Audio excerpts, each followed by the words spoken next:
Hello, I am Mrs. Armstrong and I am the career counselor in the Career Center at Garden City High School. I wanted to make this video to explain to parents and any students who have not come into the National Honor Society workshops that I've had available on Monday and on Friday the 8th. The application invitations went out to all juniors and any seniors who have a 3.6 or higher. Those invitations went out on November 4th. So students were supposed to come in and pick up their NHS applications in the Career Center. The applications have the directions on what is required and how to fill it out. So students have had 2 weeks to work on these applications.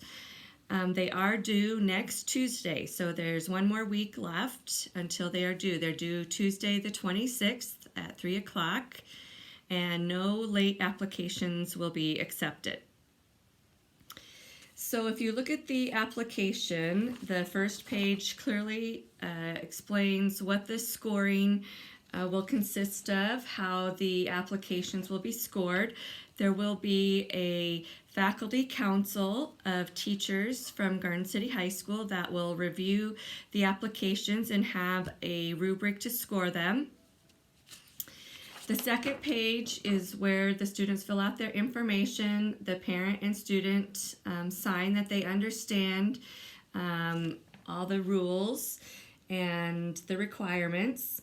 The first part of the application is a little essay that introduces the student to the faculty council.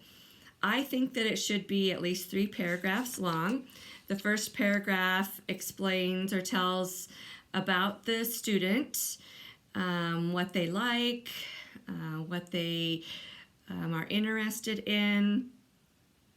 Then the second paragraph is about the National Honor Society pillars: scholarship, character, leadership, and service. Which one of these pillars is the student's strongest pillar? And they should provide 2 specific examples of that. So that would be paragraph 2, talking about the NHS pillar. Then paragraph 3 should be about their goals for their future. And then if they want to have another little summary closing paragraph, that would be fine too. So just make sure that you include all of those main points in your introduction essay.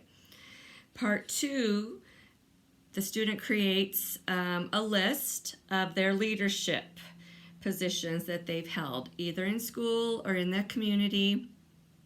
So they just list it, say what their leadership position was, when, and what they did during that time.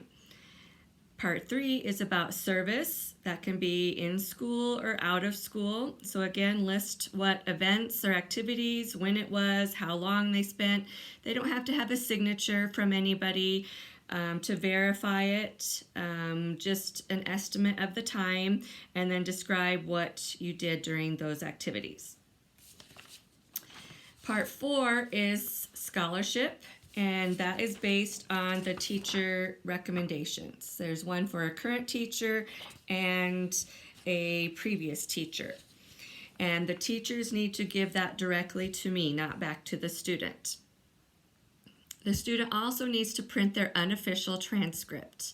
You can do that from Skyward. It's about 7 or 8 categories down on the left-hand side under academic history, and it's okay if it has the quarter grades. We won't even look at those, just semester grades, the strength or difficulty of the curriculum. Part 5 is character, which is also based on the teacher evaluations, and then students need to print their attendance record, which they can get on Skyward as well. Attendance is just for this year, whereas transcript is all of high school grades. Please, you can do this yourself, students, either at home or you can come into the Career Center and use one of the computers. If you cannot figure out how to do it, come and ask me and I will print that for you. Number 6, or part 6, is a letter of recommendation from somebody not associated with a school. Okay, so the directions for that are included, and the person who writes it can seal the envelope and sign across the seal and give it back to the student, or they can mail it directly to me. Students, if you have not asked for this, you really need to do that right away, because it takes a while to write a good letter of recommendation, and you don't want to hurry the person who's writing that for you. So then once you have all of those parts compiled and in the right order, then you would make a copy of that. So you'll have 2 complete copies of your application, and you'll put it in a 2-pocket folder. You don't put your name on the outside of it.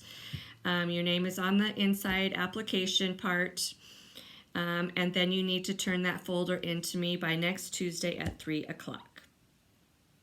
All right, so I think that is everything you need to know about the National Honor Society application. And again, those invitations were sent to students on the 4th. And if you have any questions about the application, or if your student is eligible, please give me a call.